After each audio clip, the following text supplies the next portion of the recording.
안녕하세요. 모두다 행정사 송범석 대표입니다. 모두다 행정사는 의뢰인들이 가장 궁금해하는 질문을 영상을 통해 풀어드리고 있습니다. 인터넷에 떠도는 잘못된 정보 대신 확실하게 맞는 답을 제공해드리고 시청자들에게 도움을 드리고자 하는 목적으로 영상을 제작했습니다.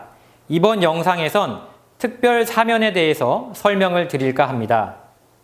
매년 8월 15일 또는 3월 1일 그리고 크리스마스와 연말, 설날 그리고 추석마다 특별 사면에 대한 이야기가 나오는데요. 사실상 매달 특별 사면에 대한 기대가 끊이지를 않는다고 보시면 되겠습니다. 이런 점에서 의뢰인들이 궁금해하시는 특별 사면에 대한 모든 것을 풀어드리고자 합니다. 이 영상은 전편과 후편으로 구성되어 있습니다. 먼저 특별 사면의 효과입니다. 사면이 이루어지는 경우에 운전면허는 다시 취득을 해야 합니다. 사면은 취소된 면허를 다시 부활시켜주는 게 아니라 면허를 재취득하는데 걸리는 결격기간만을 소멸시켜주는 효과가 있습니다. 다만 외에는 있습니다. 음주운전 등으로 운전면허가 취소가 되었으나 사면된 시점이 임시운전 면허 기간인 경우에는 면허가 존속하는 것으로 인정돼 면허를 따지 않고 다시 기존의 면허를 돌려받게 됩니다. 그리고 면허가 취소가 아닌 정지된 운전자 역시 면허가 존속돼 있으므로 면허 정지가 풀리면서 기존의 면허를 다시 받게 됩니다. 둘째, 사면이 되더라도 범죄 경력, 행정처분 경력은 여전히 남습니다. 사면은 말 그대로 죄는 인정이 되지만 한번 선처를 해주겠다는 것이므로 사면을 받았다고 해서 귀향에 존재했던 범죄 경력이 사라지거나 행정처분이 없어지는 것은 아닙니다.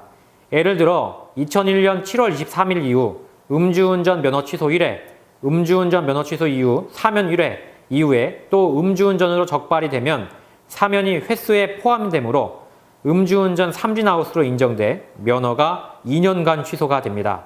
다음으로 행정심판 및 행정소송과 사면의 관계입니다. 제가 이 영상들을 제작하는 이유는 인터넷에 떠도는 잘못된 정보들 대신 의뢰인들에게 제대로 된 정보를 드리고자 함입니다.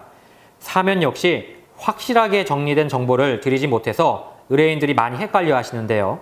가장 큰 누먼은 행정심판이나 소송을 신청하면 특별사면의 대상에서 배제가 된다는 것입니다.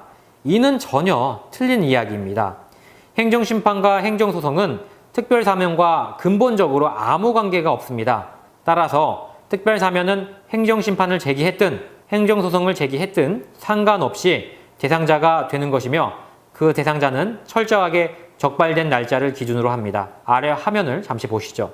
이 화면은 2015년 특별사면에 실제로 공지됐던 사항입니다. 보시면 특별감면 대상은 적발 날짜와 적발 유형을 기준으로 한다는 것을 분명히 알 수 있습니다.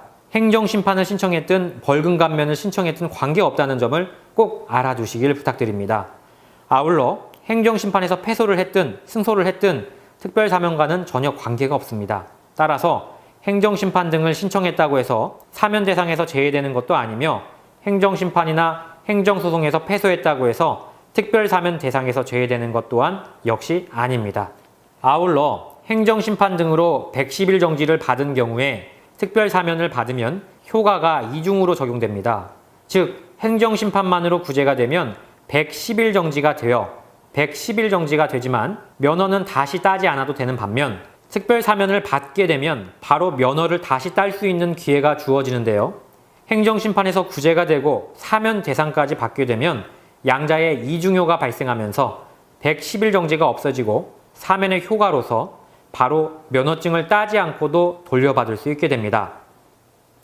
이번 시간에는 특별사면에 대해서 살펴봤습니다.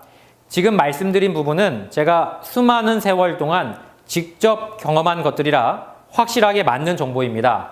다음 시간에는 특별사면과 벌금과의 관계 등에 대해서 살펴보겠습니다. 시청해 주셔서 감사드립니다. 모두다 행정사 송범석 대표였습니다.